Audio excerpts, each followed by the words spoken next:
मौत को समझाएगा फिल इख्तिताम जिंदगी दर हकीकत मौत है सुबह दवाम जिंदगी दर हकीकत मौत है सुबह दवाम जिंदगी গাফিল বেখবর অচেতন লোক তারা মনে করে মৃত্যু আমার জীবনের শেষ। আসলে তাই নয়, বরং মৃত্যুটা আমার অনন্ত জীবনের সকালবেলা, অনন্ত জীবনের সূচনা, অনন্ত জীবনের শুরু। অনন্ত জীবনের শুরু হইল মৃত্যু। মৃত্যুর মাধ্যমে, মৌতের মাধ্যমে আমাদের পরকালের জীবনের শুরু, পরকালের জীবনের সূচনা। আমরা মারা যাওয়ার পরে পরকালের জীবন শুরু হবে। আল্লাহু আকবার। দুনিয়ার জীবন এটা তো কোনো জীবন নয়, এটাকে আল্লাহ জীবনের মধ্যে গণ্য করে না। এটা জীবন একটা নমুনা, স্যাম্পল। যারা চাল দোকানে চাল বিক্রি করে, ভিতরে চাউলের বস্তা বস্তা রাখে, বস্তা বস্তা সুন্দর করে তা করে ভাঁজ করে রাখে। বাহিরে একটা টেবিল দিয়া ছোট ছোট কতগুলা বাটি, ছোট ছোট কতগুলা পাত্রের মধ্যে চাউল রাখে। এটা স্যাম্পল স্বরূপ মানুষকে দেখায়, এই রকমের চাল আমার দোকানে আছে। এটা হলো স্যাম্পল, এটা আসলে চাউল নয়। চাউল তো ভিতরে। আল্লাহ রাব্বুল আলামিন দুনিয়ার হায়াতটা দিয়েছে, হায়াতটা হয় হায়াতের স্যাম্পল, হায়াতের নমুনা। এটা হায়াত নয়, কারণ যেই হায়াতের মধ্যে মৌত রয়েছে এটা হায়াত নয়, এটা হলো হায়াতের নমুনা। যেই জীবনের মধ্যে মৌত আছে এটা জীবন নয়। যেই দুধের মধ্যে পানি আছে এই দুধ নয়। যে স্বর্ণের মধ্যে ভেজাল আছে এই স্বর্ণ নয়। আল্লাহ রাব্বুল আলামিন 29 পারার প্রথম পৃষ্ঠা সূরা মুলকের 2 নং আয়াতের মধ্যে বলেন, আল্লাযী খালাকাল মাউতা ওয়াল হায়াতা লিয়াবলুয়াকুম আইয়ুকুম আহসানু আমালা। আল্লাযী খালাকাল মাউত, যিনি মৌত সৃষ্টি করেছেন, ওয়াল হায়াতা, হায়াত সৃষ্টি করেছেন। মৌত হায়াত এই দুই শব্দ যদিও আরবি, কোরআন শরীফের ভাষা, কিন্তু আমাদের ভাষায় আমরা এমন ভাবে বুঝি মনে হয় যেন এটা বাংলা ভাষা। মৌত হায়াত অর্থাৎ মরণ জীবন, এই দুইটা আল্লাহ সৃষ্টি করেছেন।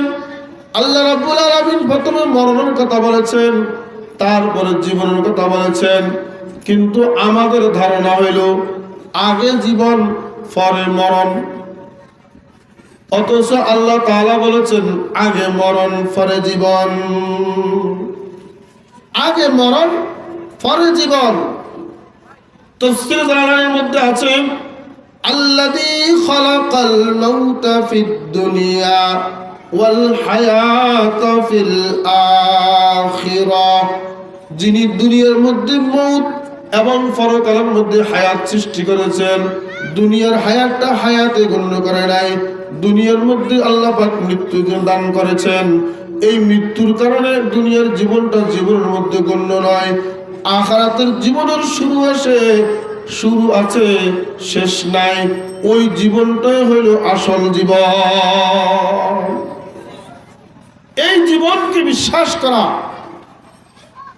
এই জীবন যে আছে এটার সুখ শান্তির চিন্তা করা, এটা হলো বিবেকবান লোকের কাজ, বুদ্ধিমান লোকের কাজ, ইমানদার লোকের কাজ। আমাদের মৃত্যুর পরে একটা জীবন আছে না নাই? বিশ্বাস আছে তো? অনেকে কিন্তু বিশ্বাস করে না, অবিশ্বাস করে। আমরা মরে গেলাম, আমরা হাড্ডি হয়ে গেলাম, মাটি হয়ে গেলাম, আবার কিসের জীবন, কিসের আমাদের অস্তিত্ব? আমরা দুনিয়ার জীবনে আসছি, দুনিয়ার জীবনে আমাদের শেষ, মৃত্যুর পরে আর কি হবে? আল্লাহ রাব্বুল আলামিন কোরআন শরীফের 15 পারার 15 পারার 5 পৃষ্ঠা সূরা বনী ইসরাঈলের 49, 50, 51 নং আয়াতের মধ্যে রব বলেন ওয়াকালু আইযা কুন্না ইযামান ওয়া রুফাতান আইন্না লামাবউসুনা খালকান জাদীদা। আল্লাহর নবীর যুগে কাফেররা বলতো, বেঈমানরা বলতো, ওয়াকালু তারা বলতো আমরা যখন মরে যাব, আমরা যখন হাড্ডি হয়ে যাব, চূর্ণ বিচূর্ণ হয়ে যাব, তখন আবার কি আমাদেরকে নতুন করে উঠানো হবে, নতুন ভাবে আমাদেরকে আবার জীবন দেওয়া হবে? এটা কি করে সম্ভব? আল্লাহ রাব্বুল আলামিন নবীর মাধ্যমে জবাব শিখিয়ে দিচ্ছে। আল্লাহ নবীকে বলতেছেন আপনি জানিয়ে দিন, তাদেরকে বলে দিন কুল কুনু হিজারাতান আও হাদিদা। হে নবী আপনি বলুন তোমরা মৃত্যুর পরে হাড্ডি হয়ে যাও, মাটি হয়ে যাও, কুনু হিজারাতান পাথর হয়ে যাও, আও হাদিদা অথবা লোহা হয়ে যাও, যা হও না কেন, যতই কিছু হও না কেন, আও খালকাম মিম্মা ইয়াকবুরু ফি সুদুরিকুম অথবা এমন বস্তু হও যেই বস্তু তোমাদের ধারণা মতে সৃষ্টি করা কঠিন। যেমন আকাশ, এত বিশাল আকাশ আল্লাহ পাক রব্বুল আলামিন খুঁটিবিহীন ফিলারবিহীন কায়েম রেখেছেন। এত ওজনে আকাশ, এই একটা প্যান্ডেল সাজাইতে কতগুলা খুঁটি লাগে, আর আল্লাহ পাক রব্বুল আলামিন এই বিশাল আকাশটা সৃষ্টি করেছেন, কায়েম রেখেছেন। শূন্যের মধ্যে একটা খুঁটিও আছে, আছে কি? এটা সৃষ্টি করা কঠিন না আমাদেরকে সৃষ্টি করা কঠিন? ওই আকাশ যে সৃষ্টি করা কঠিন, এই আকাশটাও তো আল্লাহ সৃষ্টি করেছেন। আনতুম আশাদ্দু খালকান আমিস সামাউ বানাহা। আল্লাহ রাব্বুল আলামিন যুক্তি দিয়ে বুঝাইতেছেন। আল্লাহ রাব্বুল আলামিন বলেন ও মানুষ, ক্ষুদ্র মানুষ, 3.5 হাত মানুষ, তোমাদের এই বডি সৃষ্টি করা কঠিন না ওই বিশাল আকাশ সৃষ্টি করা কঠিন? ওই বিশাল আকাশটাও সৃষ্টি করেছেন কে? এত বিশাল আকাশ, জমিন, বড় বড় পাহাড়, নদ নদী, সাগর, এই বিশাল পৃথিবী যিনি সৃষ্টি করতে পারলেন, এই ক্ষুদ্র মানুষগুলা যিনি সৃষ্টি প্রথমবার করেছেন, তিনি বুঝি এই মানুষগুলা মাটি হওয়ার পরে, হাড্ডি হওয়ার পরে, কবর চূর্ণ বিচূর্ণ হওয়ার পরে বুঝি আবার পুনরায় সৃষ্টি করতে পারবে না? এটা কেমন কথা, এটা কেমন বিশ্বাস? আল্লাহ রাব্বুল আলামিন বলেন সবকিছু পারবে। আল্লাহ আবার পুনরায় জীবন দান করবেন। হাড্ডি হইল, পাথর হইল, লোহা যদিও হয়ে যায়, কবরের মধ্যে গিয়া লোহা বনে যায়, তারপর আল্লাহ আবার সেখান থেকে মানুষ হিসাবে সৃষ্টি করবেন। তখন তারা বলে কখন আল্লাহ কে সৃষ্টি করবেন? ফাসায়াকুলুনা মান ইউঈদুনা, কে আমাদেরকে সৃষ্টি করবে? তারা বলে কে আমাদেরকে সৃষ্টি করবে? আল্লাহ রাব্বুল আলামিন নবীর মাধ্যমে জানায়া দেন কুলিল্লাযী ফাতারাকুম আউওয়ালা মাররা, প্রথমবার সৃষ্টি করেছেন যিনি, মৃত্যুর পরেও পুনরায় সৃষ্টি করবেন তিনি। প্রথমবার সৃষ্টি করা না কঠিন? যেহেতু প্রথমবার আল্লাহর নমুনা ছাড়া, ড্রয়িং ছাড়া, নকশা ছাড়া এই মানবের দেহ, এই আকৃতি আল্লাহ তৈরি করেছেন, ওই আল্লাহ আবার এটা বিলীন হওয়ার পরে, কবরে গিয়া বিলীন হয়ে যাওয়ার পরে বুঝে আবার তৈরি করতে পারবে না? এটা কেমন কথা? আল্লাহ যুক্তি দিয়ে বুঝাইতেছেন এটা কেমন কথা? ফাসায়ুনকিদুনা ইলাইকা রুউসাহুম ওয়া ইয়াকুলুনা মাতাহু। তখন আল্লাহ বলেন ও আমার নবী, আপনার সামনে তারা মাথা নাড়বে, মাথা নাড়াইবে, মাথা নাড়াচড়া করবে, আর বলবে এটা কখন হবে? কুল আসা আইয়াকুনা করিবা।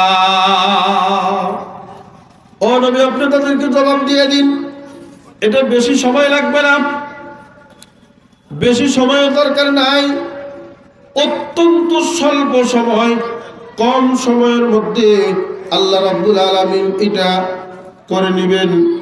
একদিনের মতো সময় আল্লাহ রাব্বুল আলামিন এর জন্য বলেন, আমি যে আয়াত তেলাওয়াত করেছি 28 পারার 7 পৃষ্ঠা সূরা হাশরের 18 নং আয়াত আমি তেলাওয়াত করেছি। আল্লাহ রাব্বুল আলামিন বলেন, ইয়া আইয়ুহাল্লাযীনা আমানুত্তাকুল্লাহ, হে ঈমানদারগণ তোমরা আল্লাহকে ভয় করো। ওয়াল তানজুর নাফসুম মা কদ্দামাত লিগাদ, এবং প্রত্যেক ব্যক্তি লক্ষ্য করা উচিত যে সে আগামী দিনের জন্য কি প্রেরণ করেছে। আগামী দিন মানে কিয়ামতের দিন। আগামী দিন বলতে কিয়ামতের দিন বুঝিয়েছেন, তাহলে দুনিয়াটাকে একটা দিনের মতো আল্লাহ বলেছেন। একটা দিন শেষ হওয়ার পরে যেমন রাত্র আসে, রাত্র শেষ হওয়ার পরে আগামী দিন হইতে যেমন বেশি সময় লাগে না, আল্লাহ রাব্বুল আলামিন বলেন দুনিয়ার হায়াত শেষ হইয়া আখিরাত আসতে, কিয়ামত আসতেও বেশি সময় লাগে না। মৃত্যুর পরে আবার জীবন আছে, ওই জীবন অতি সত্বর আসবে। আমাদের জন্মের পর পর, প্রত্যেক সন্তানের জন্মের পর পর, ছেলে হোক মেয়ে হোক, ডান কানে আজান বাম কানে একামত দেয় কি দেয় না? দেয়নি। ডান কানে আজান বাম কানে একামত দিয়েছে, কিন্তু কোনো নামাজ নাই। আল্লাহু আকবার। আমাদের জীবনের শেষে একটা নামাজ আছে, ওই নামাজের কোনো আজান একামত নাই। আল্লাহ রাব্বুল আলামিন বুঝাই দিলেন, বান্দা তুমি যে জন্মের সাথে সাথে ডান কানে আজান শুনেছ, বাম কানে একামত শুনেছ, কোনো নামাজ নাই। ওই নামাজ হইল তোমার মৃত্যুর পরে জানাজার নামাজ। আজানের পরে কিছু সময় থাকে, কিন্তু একামতের পরে আর কোনো সময় থাকে না।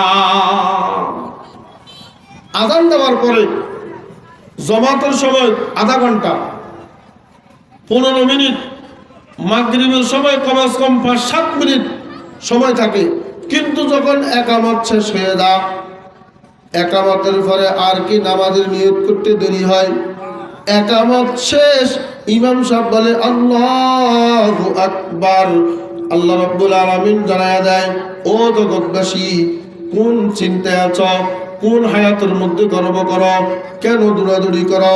কেন দুনিয়ার পিছনে দৌড়ো? কেন আমাকে চেনো না? কেন আমার হুকুম মানো না? তোমার জন্মের পর পর আযান দেওয়া শেষ, ইকামত দেওয়া শেষ। ইকামত দেওয়া শেষ হওয়ার পরে নামাজের নিয়ত করতে আর দেরি হয় না। তোমার জানাজার নামাজের নিয়ত করতে আর দেরি হবে না। তোমার হায়াত শেষ হওয়ার সাথে সাথে একটা নামাজ আছে, ওই নামাজের মধ্যে ইমাম সাহেব আল্লাহু আকবার বলে নামাজ পড়াইবে। আজান একামত তো তোমার জন্মের সাথে সাথে হয়ে গেছে। জীবন কি ছোট না বড়? ছোট, একবারে ছোট জীবন, সামান্য জীবন। আল্লাহ রাব্বুল আলামিন বলেন শুধু তাই নয়, 27-14 পৃষ্ঠা সূরা ওয়াকিয়া, সূরাতুল ওয়াকিয়া 47, 48, 49, 50 নং আয়াতের মধ্যে আল্লাহ রাব্বুল আলামিন বলেন, ওয়া কানু ইয়াকুলুনা আইযা মিতনা ওয়া কুন্না তুরাবান ওয়া ইযামান আইন্না লামাবউসুন। তারা বলতো, কাফেররা বলতো, পরকালের জীবনকে বিশ্বাস করতো না, মৃত্যুর পরে আবার সৃষ্টি হওয়াকে বিশ্বাস করতো না। তারা বলতো আমরা মরে গেলাম, হাড্ডি হয়ে গেলাম, চূর্ণ বিচূর্ণ হয়ে গেলাম, মাটি হয়ে গেলাম, আবার কি আমরা পুনরায় উঠবো? আবার কি আমাদেরকে জিন্দা করা হবে, জীবন দেওয়া হবে? এটা কি করে সম্ভব? আল্লাহ রাব্বুল আলামিন বলতেছেন, আমাদের পূর্বপুরুষ যারা 100 বছর আগে মারা গেছে, 200 বছর আগে মারা গেছে, 2000 বছর আগে মারা গেছে, পৃথিবীর শুরু থেকে এই পর্যন্ত যত লোক আগে মারা গেছে, তারাও কি আবার পুনরায় উঠবে? আল্লাহ রাব্বুল আলামিন নবীর মাধ্যমে জবাব দিয়ে দেন, কুল ইন্নাল আউয়ালিনা ওয়াল আখিরিন লামাজমুউনা ইলা মিকাতি ইয়াউমিন মা'লুম।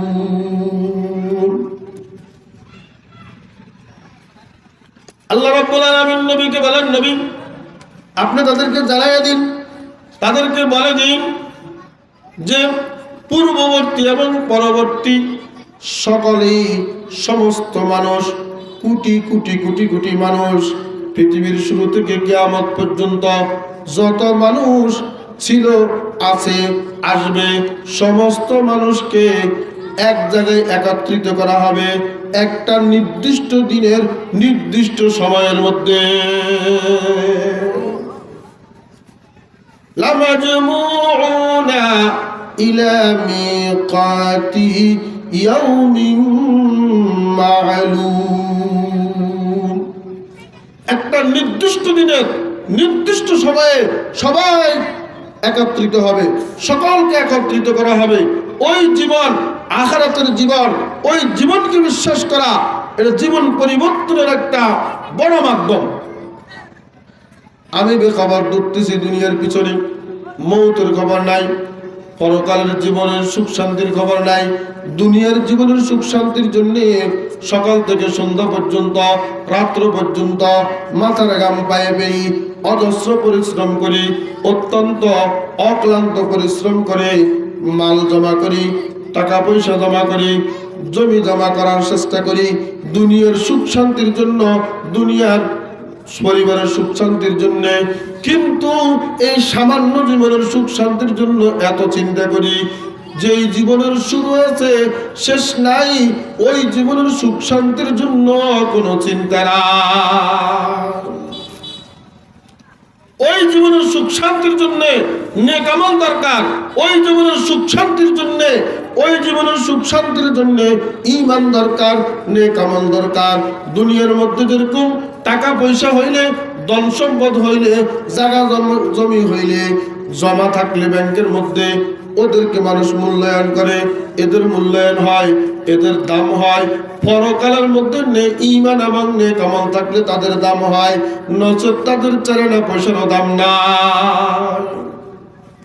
এই জন্য আল্লাহ রাব্বুল আলামিন আমাদেরকে দুনিয়ার মধ্যে পাঠাইছেন দুনিয়া করার জন্য নয়, আমাদেরকে দুনিয়ার মধ্যে পাঠাইছেন আল্লাহর হুকুম পালন করার জন্য, ইবাদতের জন্য। তোমরা দুনিয়া করবে ঠিক, কিন্তু পাকে পাকে আমার ইবাদত করবা, সময় মতো 5 ওয়াক্ত নামাজ পড়বা, সময় মতো তেলাওয়াত করবা, সময় মতো আমাকে মানবা, আমার হুকুম মানবা, তারপরে তোমরা দুনিয়ার কাজ করো, সমস্যা নাই। আমি বলি না যে তোমরা দুনিয়ার কাজ ছাড়িয়ে দাও। নামি গুয়াম কি আজ দুনিয়া জুদাবাস, নামি গুয়াম কি আজ দুনিয়া জুদাবাস, বহার কারে কে বাসি বা খোদাবাস, বহার কারে কে বাসি বা খোদাবাস। আমি বলি না তোমরা দুনিয়া ছেড়ে দাও, দুনিয়ার কর্ম ছেড়ে দাও, বরং তুমি দুনিয়ার কর্ম করো, দুনিয়ার ব্যবসা করো, দুনিয়ার চাষাবাদ করো, দুনিয়াতে চাকরি করো, কিন্তু নামাজের সময়টা তুমি আমার জন্য ওয়াকফ করো। নামাজের সময় যে নামাজ পড়ো, মসজিদে হাজিরা দাও, টাইম মতো তুমি তেলাওয়াত করো, টাইম মতো আমার কাছে দোয়া করো, টাইম মতো হজ করো, টাইম মতো যাকাত দাও, টাইম মতো তুমি রমজান মাসে রোজা রাখো। এই ফাঁকে ফাঁকে ইবাদতগুলো করো, তাহলে তোমার দুনিয়াটাও কামিয়াব, আখিরাতটাও কামিয়াব। দুনিয়াতেও তুমি সফল, আখিরাতেও সফল। ও বান্দা, তুমি মনে রেখো, এই দুনিয়ার ধন সম্পদের জন্য তোমাকে আমি পাঠাই নাই, আমি তোমাকে পাঠাইছি আমার ইবাদত করার জন্য। ওমা খালাকতুল জিন্না ওয়াল ইনসা ইল্লা লিয়াবুদুন, মা খালাকতুল জিন্না ওয়াল ইনসা বাখা जुज़ इबादत निस्त मक़सूद अज़ज़हा, जुज़ इबादत निस्त मक़सूद अज़ज़हा।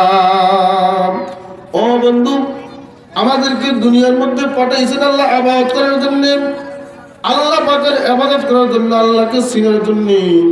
দুনিয়ার পাকে পাকে আল্লাহকে ডাকতে হবে, আল্লাহকে চিনতে হবে, জানতে হবে, বুঝতে হবে, আল্লাহকে মানতে হবে। এই দুনিয়ার জীবনের যেহেতু আমাদের আশাটাও আল্লাহর ইচ্ছাই, যাওয়াটাও আল্লাহর ইচ্ছাই, মাঝখানের এই সময়টা যদি আল্লাহর ইচ্ছায় কাটাইতে পারি তাহলে আমি দামি। খাজা আজিজুল হাসান মাজজুব রহমতুল্লাহ আলাই, মাজজুবের কথার মধ্যে একটা অ্যাকশন আছে।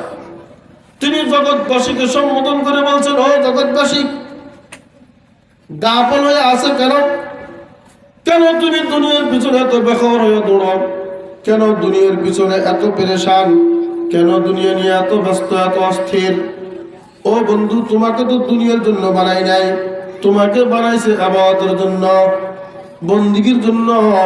তুমি ইবাদত বন্দিগি করবে, আল্লাহর কাছে দামি হয়ে যাবে। তু বরায়ে বন্দিগি है याद रख, तू बराए बंदगी है याद रख, बाहर सर अफगंदगी है याद रख, बाहर सर अफगंदगी है याद रख, वरना फिर शर्मिंदगी है याद रख, वरना फिर शर्मिंदगी है याद रख, चंद रोजा जिंदगी है याद रख, चंद रोजा जिंदगी है याद रख। ও দুনিয়াবাসী, জগৎবাসী, কান খুলে শোনো, তুমি দুনিয়া করার জন্য আসো নাই, দুনিয়া ব্যবসা বাণিজ্য করার জন্য আসো নাই, তোমাকে আল্লাহ পাঠাইছে ইবাদতের জন্য। তুমি ইবাদত করো, আল্লাহ পাকের বন্দেগী করো, আল্লাহকে মানো, আল্লাহ পাকের হুকুম মানো, না হয় তুমি একদিন লজ্জিত হইতে হবে। মনে রেখো, এই জীবনটা কিন্তু বেশি সময় না, সামান্য সময়, সামান্য সময়ের জীবন। হঠাৎ একদিন এই জীবনটা শেষ হয়ে যাবে। বরফের চাকা যেরকম ফ্যাক্টরি থেকে বের হওয়ার পর আস্তে আস্তে আস্তে ক্ষয় হইতে থাকে, ব্যবহার করলেও ক্ষয় হয়, ব্যবহার না করি এমনি ফেলে রাখলেও ক্ষয় হয়। এই জীবনটা বরফের মতো ক্ষয় হচ্ছে।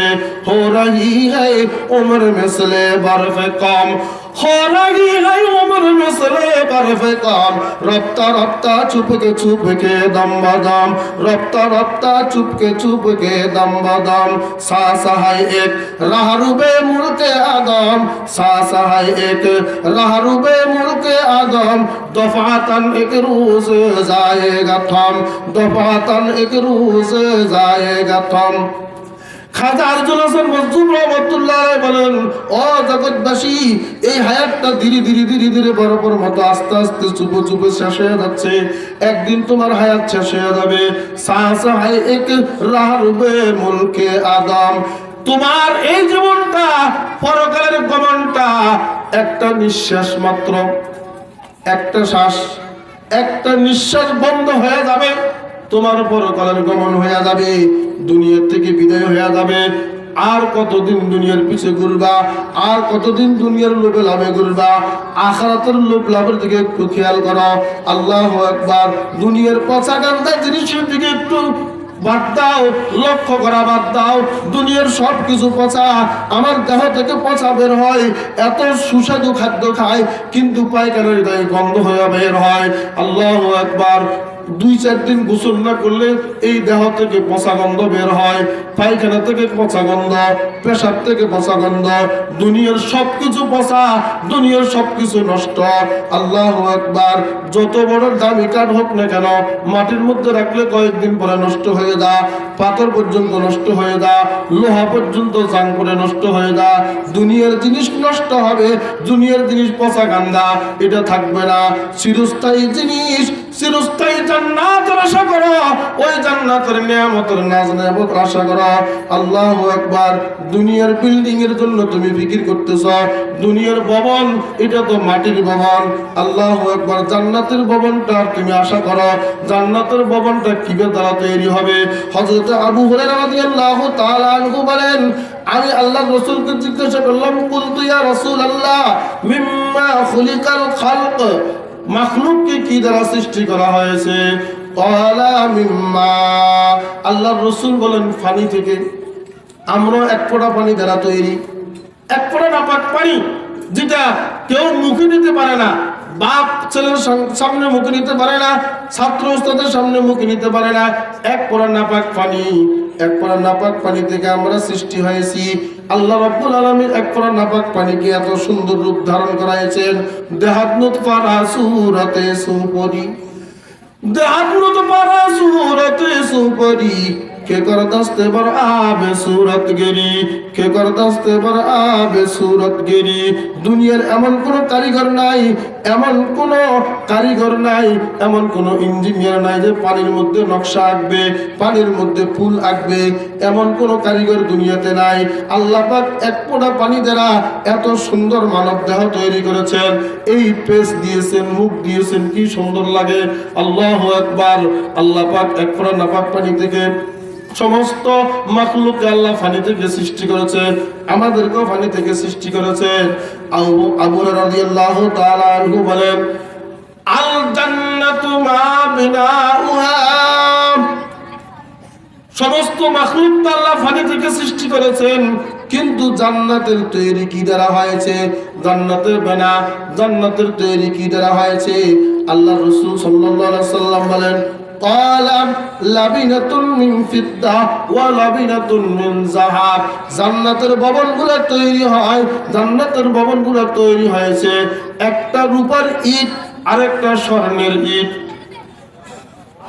সুবহানাল্লাহ কত সুবহানাল্লাহ দুনিয়ার ইট মাটির ইট আর জান্নাতের ভবন আল্লাহ রাসূল বলেন ক্বালা লাবিনাতুন মানে ইট লাবিনাতুন মিন যাহাবিন ওয়া লাবিনাতুন মিন ফিদ্দা লাবিনাতুন মিন ফিদ্দাতিন ওয়া লাবিনাতুন মিন যাহাবিন একটা হলো রূপার ইট আর একটা হলো স্বর্ণের ইট এভাবে ভবনটা হবে আল্লাহু আকবার ওয়া মিলাতুহাল মিসকুল আজফার আর এই জান্নাতের মশলা যেটা দ্বারা গাঁথে একটা ইটকে আরেকটা ইটের সঙ্গে জোড়া লাগাই মশলা গাঁথনি এই গাঁথনি হবে মিশকে আসফার অর্থাৎ সুগন্ধময় মিশক দুনিয়ার ওই সিমেন্ট বালু নয় দুনিয়ার সিমেন্ট বালু দ্বারা নয় আল্লাহু আকবার এটা মিশক আম্বার খুব সুগ্রাণ মিশক ওয়া হাসবা ওয়াল লুলু ওয়াল ইয়াকুত কঙ্কর হবে কঙ্কর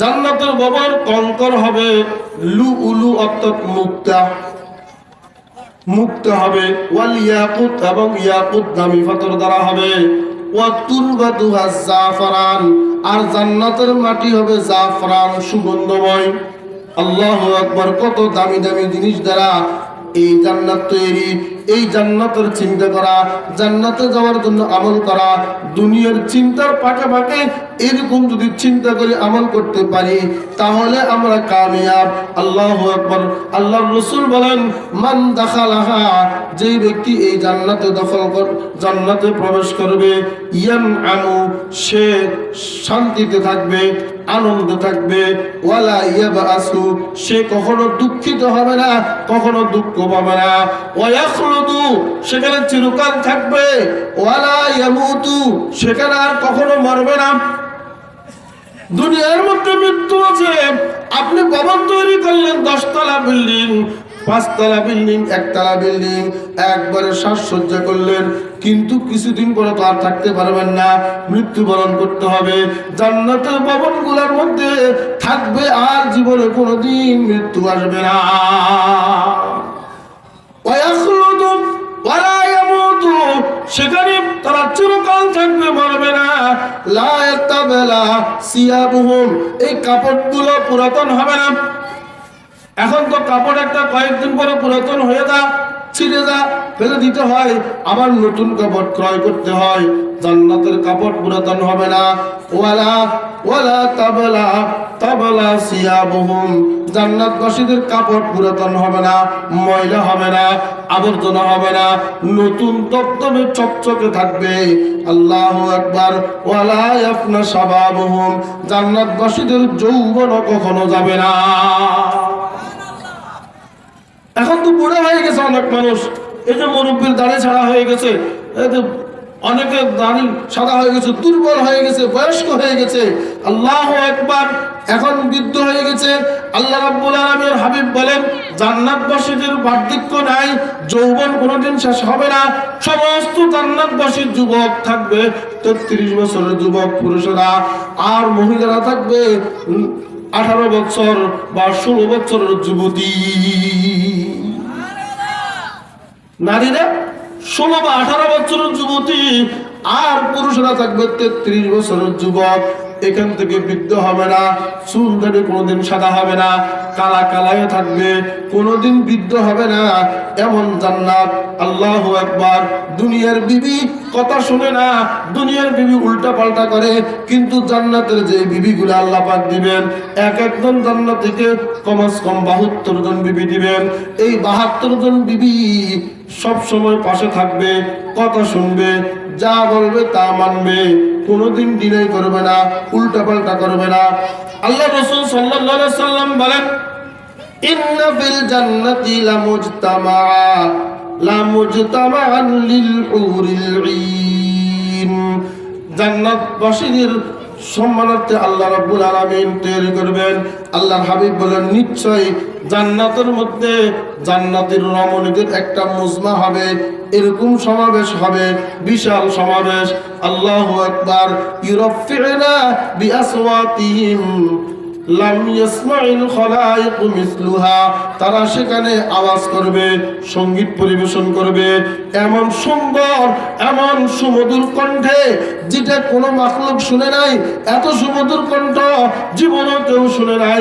আল্লাহ রাসূল সাল্লাল্লাহু আলাইহি সাল্লাম বলেন, ক্বালা ইয়াকুলনা, জান্নাতের রমণীরা, জান্নাতের বিবিরা বলবে, জান্নাতের বিবিরা কি বলবে?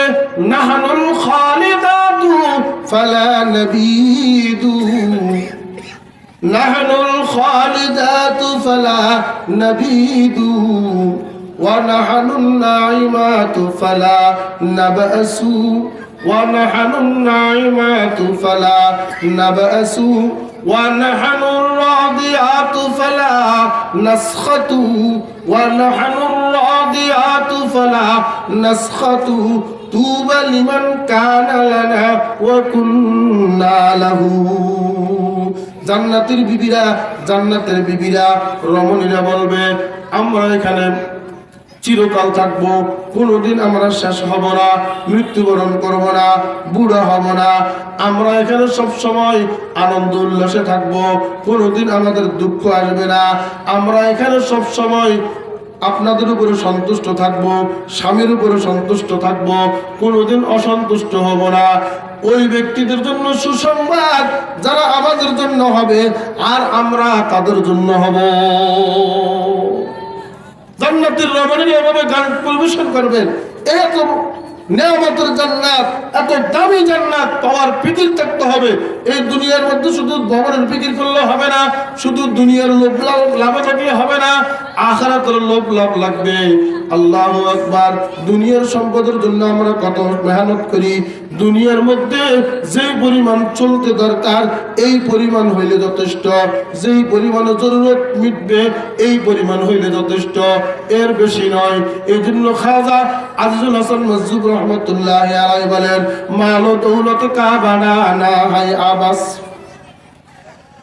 মাল ও দৌলত কা বানানা হায় আবাস, जायद जहाजत कमाना है आबास, जायद जहाजत कमाना है आबास, दिल का दुनिया से लगाना है आबास, दिल का दुनिया से लगाना है आबास, राह गुजर को घर बनाना है आबास, राह गुजर को घर बनाना है आबास।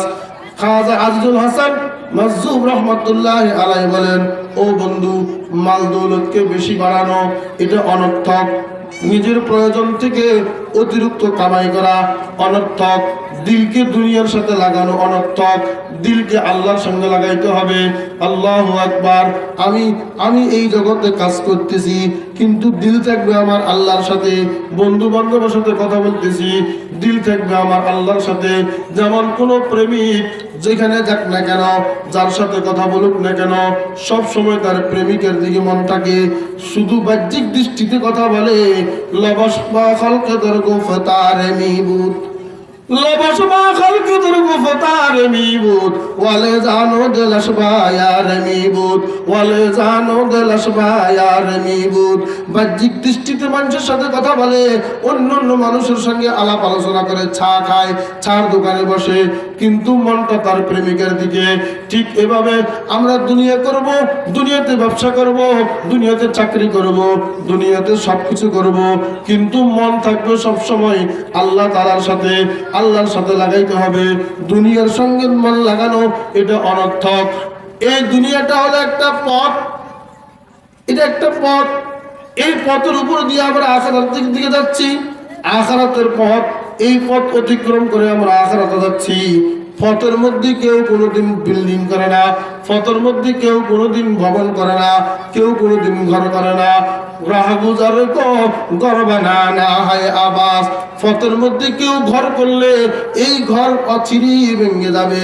এখন আমার ক্ষমতা আছে, আমি রাস্তার মধ্যে বিল্ডিং করলাম, কিছুদিন পর আমার ক্ষমতা নাই, এই বিল্ডিংটা ভেঙে পড়ে যাবে, অটোমেটিক ভেঙে যাবে। পথের মধ্যে ঘর করা এটা অনর্থক। এই দুনিয়াটা হলো আখিরাতের পথ। এই পথের মধ্যে ঘর বাড়ি করা, বিল্ডিং করা এটা অনর্থক। আব্দুল হাসান মজদুর রহমতুল্লাহ আলাইহি বলেন, ও বন্ধু, এই দুনিয়ার চাকচক্য, দুনিয়ার সৌন্দর্যের পিছনে আর কত ঘুরবা?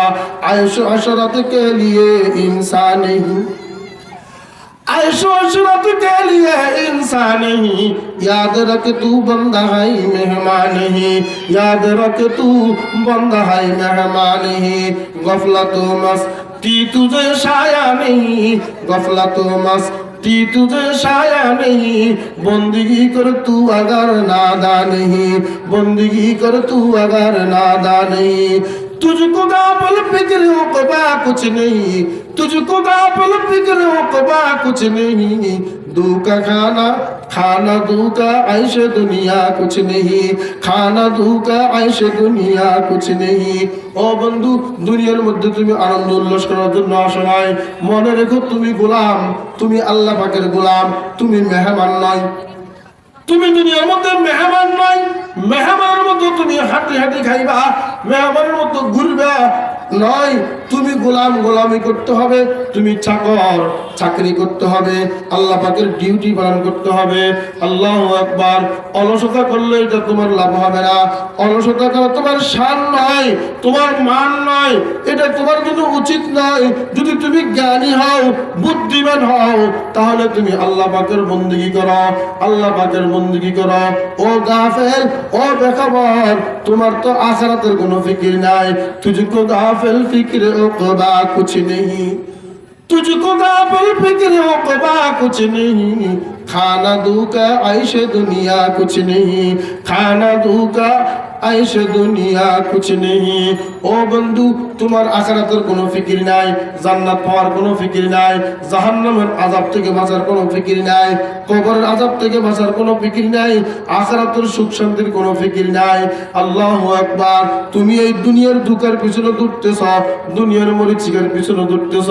তুমি স্বপ্ন দেখতেছ, স্বপ্ন বাস্তবতা আর এক নয়, স্বপ্ন আর বাস্তবতা এক নয়। তোমার এই স্বপ্ন বাস্তবায়ন হবে না, তুমি তার আগেই মারা যাবে। এই জন্য তুমি আখিরাতের ফিকির করো। এই দুনিয়ার মধ্যে চাকচক্য করো না, দুনিয়ার অর্থ সম্পদের পিছনে দৌড়িও না। দারে পানি কি সাজাওয়াট ফর না যাও, दारे पानी की सजावट पर न जा, नेकियों से अपना असली घर सजा, नेकियों से अपना असली घर सजा। फिर वहाँ बस चैन की बांसी बजा, फिर वहाँ बस चैन की बांसी बजा। इन्नहु कद फाज़ फौज़न मन नजा, इन्नहु कद फाज़ फौज़न मन नजा। খাজা আব্দুল হাসান মজদুর রহমাতুল্লাহ আলাইহি বলেন, বন্ধু, এই দুনিয়া ধ্বংস হয়ে যাবে। এই ধ্বংসের জায়গার মধ্যে তুমি কেন এতগুলো করো? বরং তুমি তোমার নেক আমল দ্বারা তোমার আসল ঘরকে সাজাও, জান্নাতকে সাজাও, কবরকে সাজাও। আল্লাহু আকবার। তোমার কবর কিভাবে জান্নাতের বাগিচা হবে, তোমার জান্নাত কিভাবে সুন্দর হবে, তুমি সেই আমল করো, সেই চিন্তা ফিকির করো। আল্লাহু আকবার। ওই চিন্তা ফিকির করলে তুমি এমন কামিয়াব হবে, আখিরাতের মধ্যে তুমি সফল হবে। ফাজা ফাওজান আযীমা, তাহলে তুমি বড় সফলতা অর্জন করতে পারবে। আখিরাতের চিন্তা করা, আখিরাতের টেনশন করা। এজন্য আল্লাহ রাব্বুল আলামিন বলেন সূরা হাশরের 18 নং আয়াতের মধ্যে আল্লাহ রাব্বুল আলামিন বলেন, ইয়া আইয়ুহাল্লাযীনা আমানুত্তাকুল্লাহ, হে ঈমানদারগণ তোমরা আল্লাহকে ভয় করো। ওয়াল তানজুর নাফসুম মা কদ্দামাত লিগাদ, প্রত্যেক ব্যক্তি চিন্তা করা উচিত, প্রত্যেক ব্যক্তি দৃষ্টি করা উচিত সে আগামী দিনের জন্য কি প্রেরণ করেছে, আগামী দিনের জন্য কি আমল প্রেরণ করেছে, কিয়ামতের জন্য কি আমল প্রেরণ করেছে, জান্নাতের জন্য কি আমল প্রেরণ করেছে, জান্নাত এ প্রবেশ করার জন্য, জাহান্নাম থেকে বাঁচার জন্য কি করেছে সে চিন্তা করা উচিত। আমার অতীত জীবনের মধ্যে আমি কি আমল করেছি, কি আমল আল্লাহর দরবারে পাঠাইছি, এটা চিন্তা করা উচিত। আল্লাহ রাব্বুল আলামিন বলেন, হে ঈমানদারগণ ইত্তাকুল্লাহ, আল্লাহকে ভয় করো। আল্লাহকে ভয় করবে যিনি, আখিরাতের ফিকির করবে তিনি। আল্লাহকে ভয় করবে যিনি, 5 ওয়াক্ত নামাজ পড়বে তিনি। আল্লাহকে ভয় করবে যিনি, রমজান মাস রোজা রাখবে তিনি। আল্লাহকে ভয় করবে যিনি, সুদ ঘুষ খাবে না তিনি। আল্লাহকে ভয় করবে যিনি, জানা ব্যভিচার করবে না তিনি, জুলুম করবে না তিনি। আল্লাহকে ভয় করবে যিনি, কোনো অন্যায় অপরাধ করবে না তিনি। আল্লাহকে ভয় করবে যিনি সদা সর্বদা সর্বাবস্থায় আল্লাহর হুকুম পালন করবে তিনি। আল্লাহ রাব্বুল আলামিন বলেন, ইয়া আইয়ুহাল্লাযীনা আমানুত্তাকুল্লাহ, হে ঈমানদারগণ তোমরা আল্লাহকে ভয় করো। আল্লাহর ভয়, তাকওয়া, এটা এমন একটা সম্পদ, এই সম্পদ যদি কেউ অর্জন করতে পারে সে কামিয়াব, দুনিয়াতেও কামিয়াব, আখিরাতের মধ্যেও কামিয়াব। আল্লাহু আকবার। আল্লাহ পাকের ভয়, তাকওয়া। মুসলমানদের জাতীয় শক্তির ভিত্তি হচ্ছে দুইটি। মুসলমানদের জাতীয় শক্তির ভিত্তি কয়টি? দুইটি। 1 নম্বর তাকওয়া, 2 নম্বর ঐক্যবদ্ধ হওয়া। 2 নম্বর ঐক্যবদ্ধ হওয়া। আল্লাহ পাক 4 পারার প্রথম 4 পারার 2য় পৃষ্ঠা সূরা আল ইমরানের 102 নং আয়াতের মধ্যে এবং 3 নং আয়াতের মধ্যে বলেছেন মুসলমানদের জাতীয় শক্তির ভিত্তি দুইটি। ইয়া আইয়ুহাল্লাযীনা আমানুত্তাকুল্লাহ, হে ঈমানদারগণ তোমরা আল্লাহকে ভয় করো। হাক্কা তুকাতি, যেমনি ভাবে ভয় করা দরকার, ভয় করা উচিত। আল্লাহকে যেভাবে ভয় করা উচিত সেভাবে আল্লাহকে ভয় করো এবং মুসলমান না হইয়া মৃত্যুবরণ করো না। এই আয়াতের মধ্যে আল্লাহ একটা বলেছেন তাকওয়া, তারপর আয়াতের মধ্যে বলেছেন ওয়াতাসিমু বিহাবলিল্লাহি জামিআন ওয়ালা তাফাররাকু। এই আয়াতের মধ্যে আল্লাহ বলেছেন তোমরা সকলে ঐক্যবদ্ধভাবে আল্লাহর রশিকে মজবুত করে ধারণ করো, বিচ্ছিন্ন হয়ে না, সবাই ঐক্য থাকো। যদি মুসলমান, বিশ্বের সমস্ত মুসলমান একমত থাকে, বাংলার সমস্ত মুসলমান একমত থাকে, ঐক্য থাকে, তাহলে কোন নাস্তিক, কোন বেঈমান, কোন বিজাতি এই মুসলমানদের ক্ষতি করার জন্য চিন্তা করতে পারে না। ঠিক না ভাই? ঠিক। বাংলাদেশের সমস্ত ইসলামিক দলগুলো যদি ঐক্য হয় তাহলে বেঈমান শক্তিরা আর কোনোদিন কাবু পাবে না, কোনোদিন এই বাংলার জমিনে চোখ তুলে তাকাবার সময় পাবে না। যদি সমস্ত ইসলামিক দলগুলো এক হয়, আলেম ওলামারা এক হয়, তৌহিদি জনতা, বাংলার সমস্ত মুসলমান ইমানদার যদি এক হয় না, তাহলে এমন একটা শক্তি হবে যেটা অমুসলিমরা কল্পনাও করতে পারে না। মুসলমানদের জাতীয় শক্তির ভিত্তি দুইটি, একটা হলো তাকওয়া, আল্লাহর ভয়, 2 নম্বর ঐক্যবদ্ধ হওয়া। আল্লাহর ভয় এটা বড় একটা সম্পদ। যেটা আল্লাহ পাক রব্বুল আলামিন সূরা আল ইমরানের 102 নং আয়াতের মধ্যে বলেন, ইয়া আইয়ুহাল্লাযীনা আমানুত্তাকুল্লাহ হাক্কা তুকাতি ওয়া লা তামুতুন্না ইল্লা ওয়া আনতুম মুসলিমুন। হে ঈমানদারগণ তোমরা আল্লাহকে ভয় করার মতো ভয় করো, মুসলমান না হয়ে মৃত্যুবরণ করো না। বুঝা গেল পুরো ইসলামটাই হইল তাকওয়া। পুরো ইসলামটা হলো কি? তাকওয়া। কারণ আল্লাহর হুকুম মানা, আল্লাহর নিষেধ থেকে বিরত থাকা, এটার নাম ইসলাম, এটার নামে তাকওয়া। পুরো ইসলামটা হলো তাকওয়া। এটা বিরাট বিশাল জিনিস। আল্লাহর নবীর 23 বছরের জিন্দেগি, 23 বছরের জীবন, 23 বছর নবুয়তের জীবন। আল্লাহু আকবার। একবারে 40 বছর থেকে নিয়ে 63 বছর পর্যন্ত এই 23 বছর কোরআন নাজিল হয়েছে। 23 বছর বুখারী শরীফের হাদিস, তিরমিজি শরীফের হাদিস, মুসলিম শরীফের হাদিস, সমস্ত হাদিসগুলো ওই 23 বছরের জীবনের। এই 23 বছরের জীবনে যা কিছু হয়েছে সব কিছুতে যদি একটা শব্দ দ্বারা প্রয়োগ করা হয়, ওই শব্দের নাম হবে তাকওয়া, আল্লাহর ভয়। তাকওয়ার অর্থ হলো বেঁচে থাকা, বিরত থাকা, নাফরমানি থেকে বিরত থাকা, আল্লাহর ভয়ে, আল্লাহকে ভয় করা। এই তাকওয়া বড় গুরুত্বপূর্ণ জিনিস। এই তাকওয়া, আত-তাকওয়া আসাসুদ্দিন। এই তাকওয়া হলো দ্বীনের ভিত্তি। এই তাকওয়া থাকবে, দ্বীন মজবুত থাকবে। এই তাকওয়া হলো দ্বীনের ভিত্তি। যখন ভিত্তি মজবুত হয়, ফাউন্ডেশন মজবুত হয়, তখন ভবনও মজবুত হয়, ভবন উপরের দিকে উঠে। খেস্তে আউয়াল সুলহাদে মেমারে কাজ, খেস্তে আউয়াল সুলহাদে মেমারে কাজ, তাসুরাইয়া মিরাওয়াদ দেওয়ার কাজ, তাসুরাইয়া মিরাওয়াদ দেওয়ার কাজ। ভিত্তি স্থাপন যদি মজবুত হয়, ফাউন্ডেশন যদি মজবুত হয়, বিল্ডিং উঠতে উঠতে উঠতে উঠতে একবার আকাশ পর্যন্ত যেতে পারবে। যত মজবুত ফাউন্ডেশন হবে তত উপরে বিল্ডিং উঠবে, তত তলা উপরে বিল্ডিং উঠবে। এই দ্বীনের ফাউন্ডেশন হলো তাকওয়া, আল্লাহর ভয়। এই আল্লাহর ভয় ফাউন্ডেশন যার ভিতরে মজবুত, তার ভিতরে দ্বীনও মজবুত। আল্লাহু আকবার। এই তাকওয়ার দ্বারা মানুষ একিনের স্তরগুলোতে আরোহণ করে। এই তাকওয়া হলো কলবের এবং রূহের তোষা, কলব এবং রূহের জাত, জাতুল কুলুব ওয়াল আরওয়াহ। এই তাকওয়া হলো রূহ এবং অন্তরের তোষা, ফাতেই, সামান। এই সামান তৈরি করা আল্লাহ রাব্বুল আলামিন 2 পৃষ্ঠা সূরা বাকারার 197 নং আয়াতের মধ্যে বলেন, ওয়াতাযাওয়াদু ফাইন্না খায়রাজ যাদিত তাকওয়া।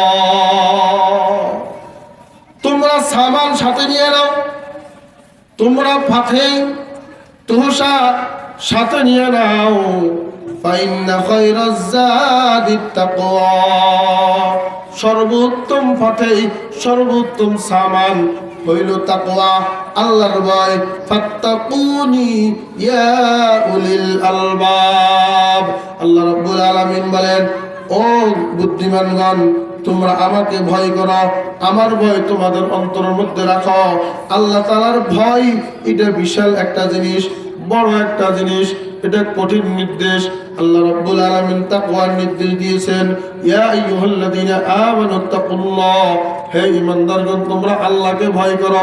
তো আল্লাহর ভয় এটা বিশাল জিনিস।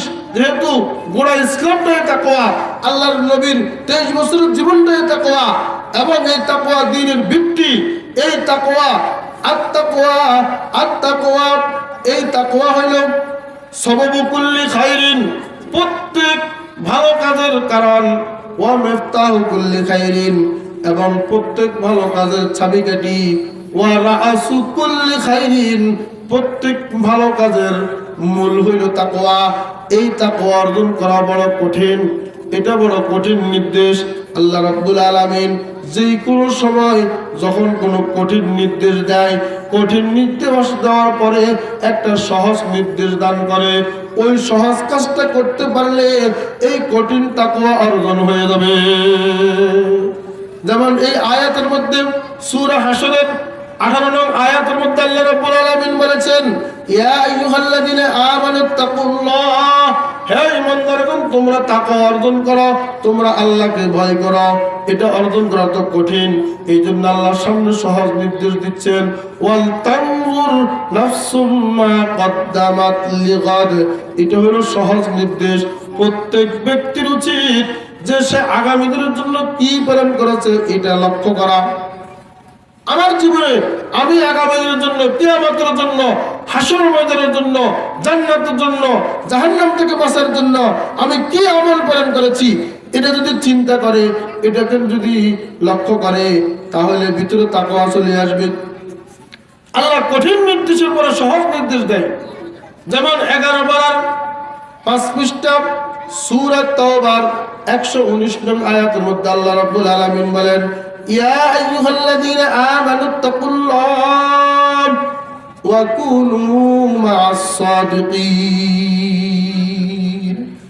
হে ইমানদারগণ, তোমরা আল্লাহকে ভয় করো।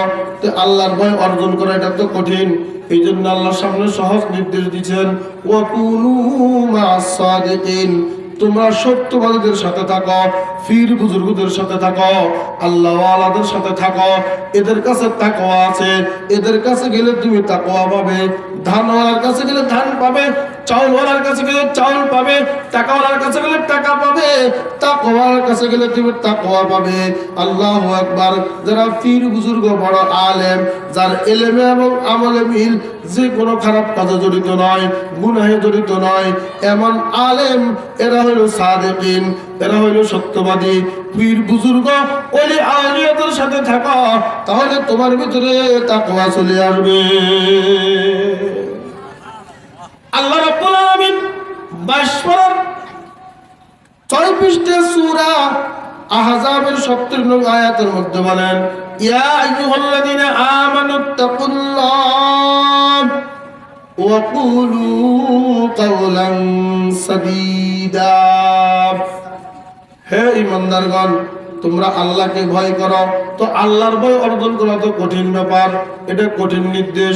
এই জন্য আল্লাহ তারপরে সহজ নির্দেশ দিলেন, ওয়া কুলু কাওলান সাদীদা, তোমরা সঠিক কথা বলো। কি কথা? সঠিক কথা। সময় মতো আমি হাজী সাহেব, আমি মাওলানা সাহেব, আমি মুফতি সাহেব, বক্তা সাহেব, সময় মতো কিন্তু আমিও সঠিক কথাটা ঘুরে ফেলি। টাইম মতে একটু বাঁকা করে দিই না, এটা হবে না। আল্লাহ রাব্বুল আলামিন বলেছেন, হে ঈমানদারগণ, তোমরা আল্লাহকে ভয় করো। আল্লাহর ভয় কিভাবে পাইবা? ওয়া কুলু কাওলান সাদীদা, তোমরা সঠিক কথা বলো। যেটা সঠিক, তোমার পক্ষে যাক বা বিপক্ষে যাক, তোমার বন্ধুর পক্ষে যাক বা বিপক্ষে যাক, তোমার আত্মীয় স্বজন, তোমার ছেলে মেয়ে, তোমার স্ত্রী, তোমার পরিবারের পক্ষে যাক বা বিপক্ষে যাক, তোমার দলের পক্ষে যাক বা বিপক্ষে যাক, তুমি সঠিক কথা বলো। সঠিক কথা বলবে, তোমার ভিতরে তাকওয়া চলে আসবে। এবং আল্লাহ রাব্বুল আলামিন জায়গায় জায়গায় বলেছেন, 3 পারা 6 পৃষ্ঠা সূরাতুল বাকারার 278 নং আয়াতের মধ্যে আল্লাহ রাব্বুল আলামিন বলেন, ইয়া আইয়ুহাল্লাযীনা আমানুত্তাকুল্লাহ ওয়া যারু মা বাকিয়া মিনার রিবা ইন কুনতুম মুমিনিন।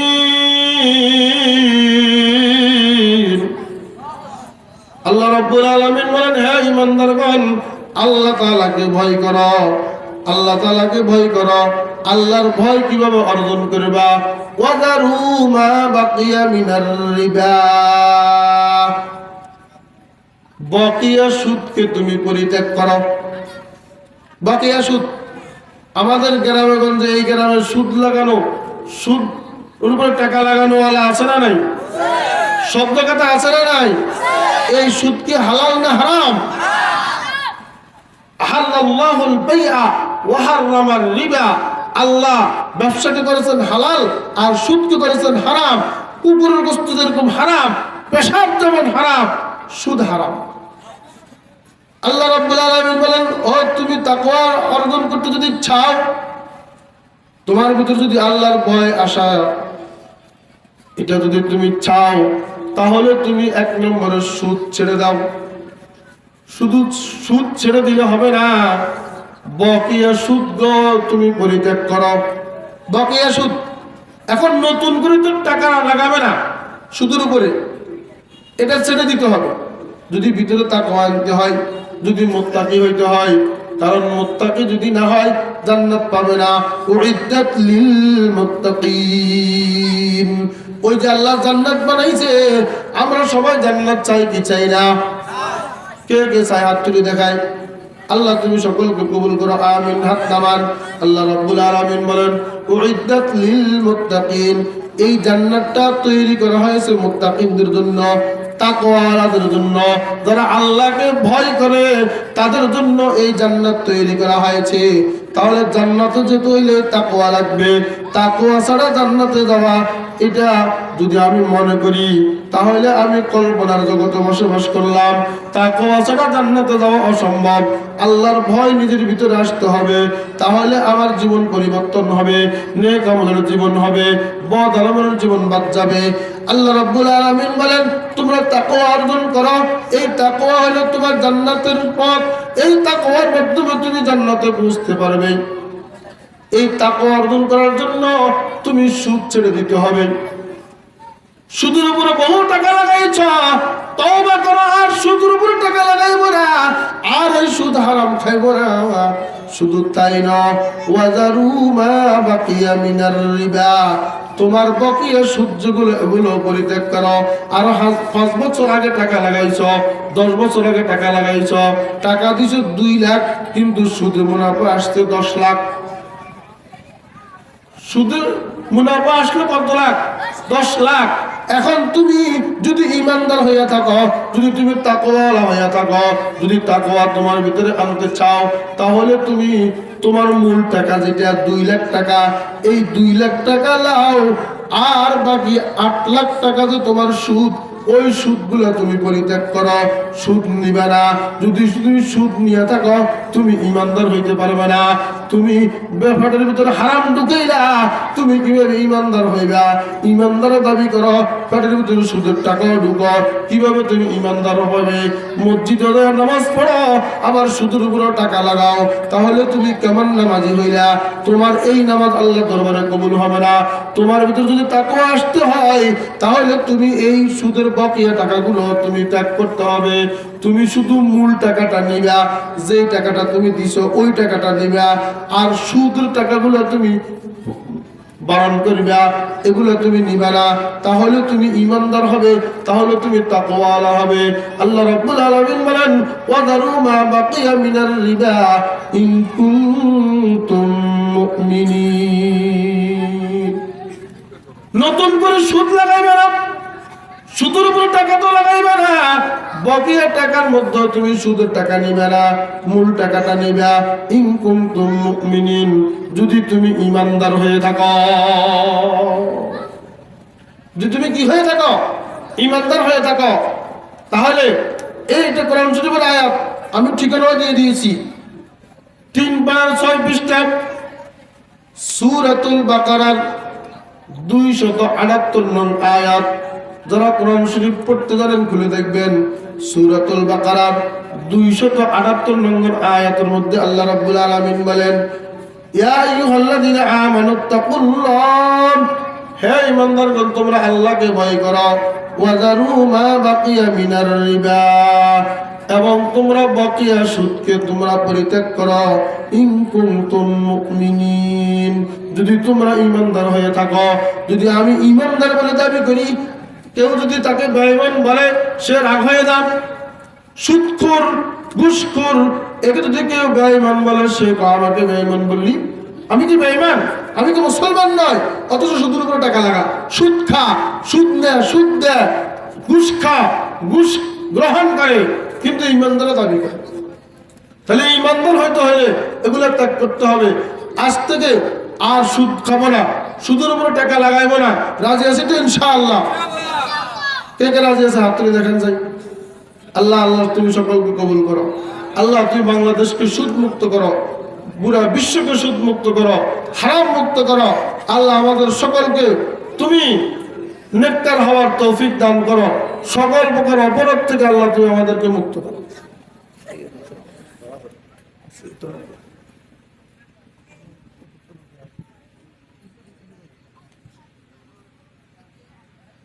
আল্লাহ রাব্বুল আলামিন আমাদের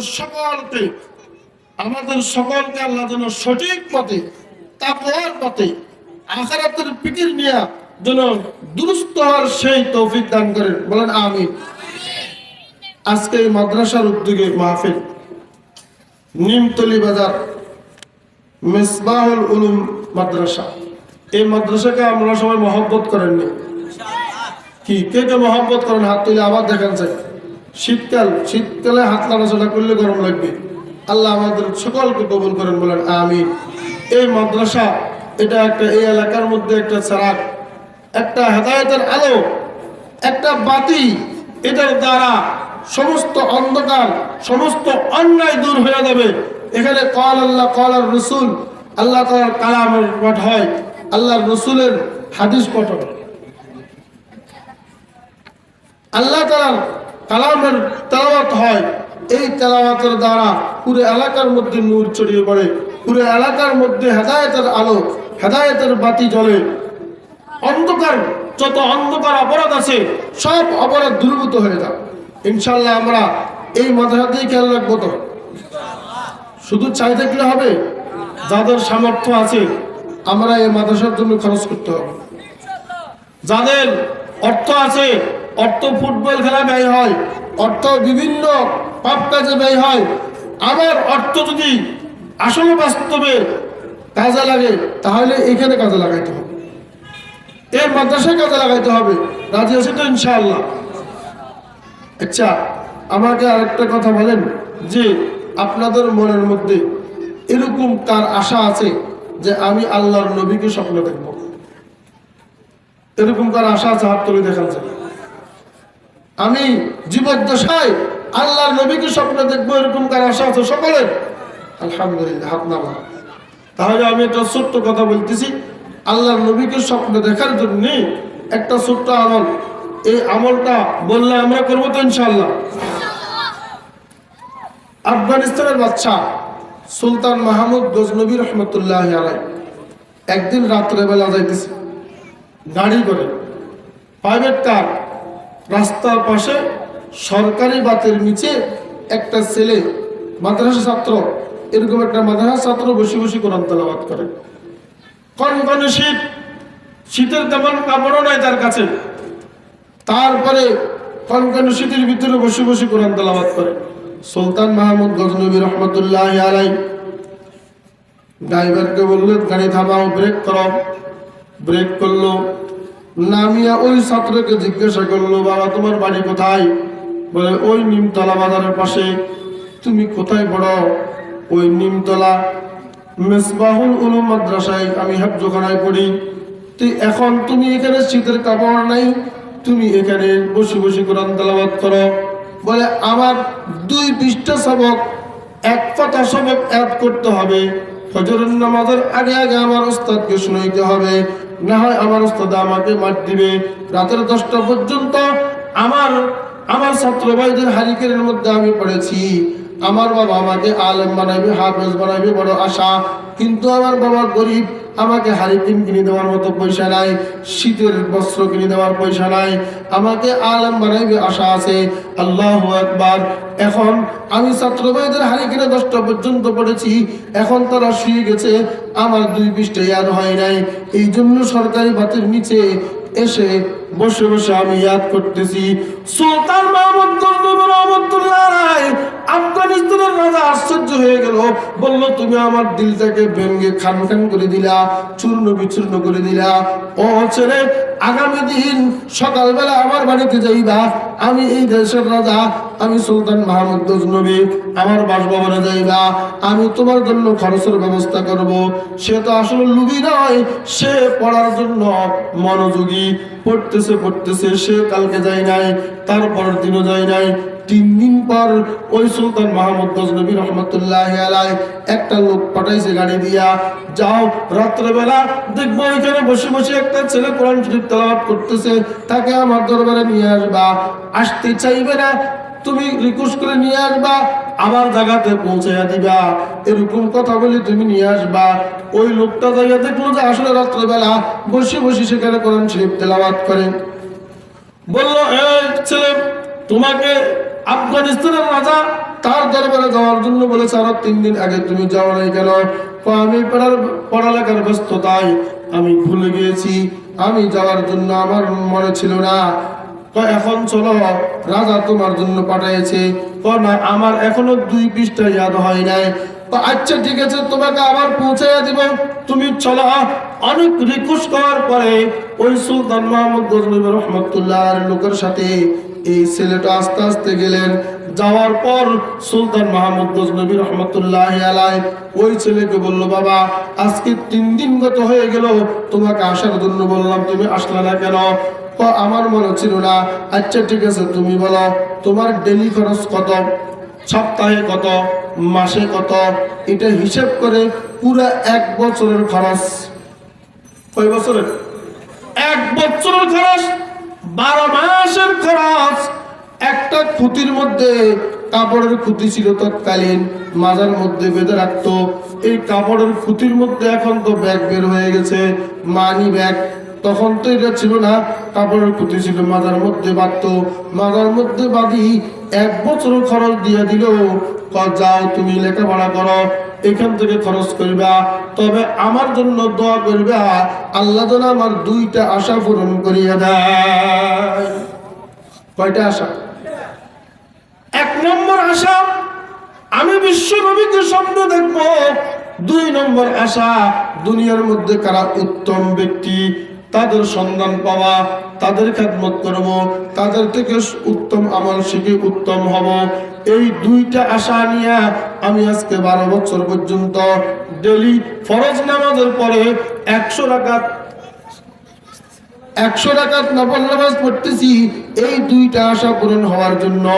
1 নম্বর আল্লাহর নবীকে স্বপ্ন দেখব, 2 নম্বর উত্তম ব্যক্তিদের সন্ধান পাওয়ার জন্য তুমি দোয়া করবে আল্লাহ যেন আমার এই 2টা আশা পূরণ করে।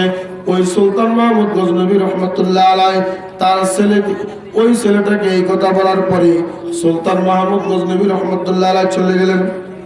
ছেলেটাকে ও জায়গাত পৌঁছে দেওয়া হলো।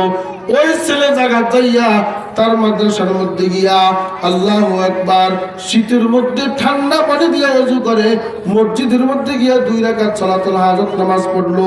সালাতুল হাজত নামাজ পড়ার পরে আল্লাহর কাছে মুনাজাত করতেছে, আল্লাহ সুলতান মাহমুদ গজনবী রহমতুল্লাহ আলাইহি আমার 1 বছরের খরচ দিয়েছে।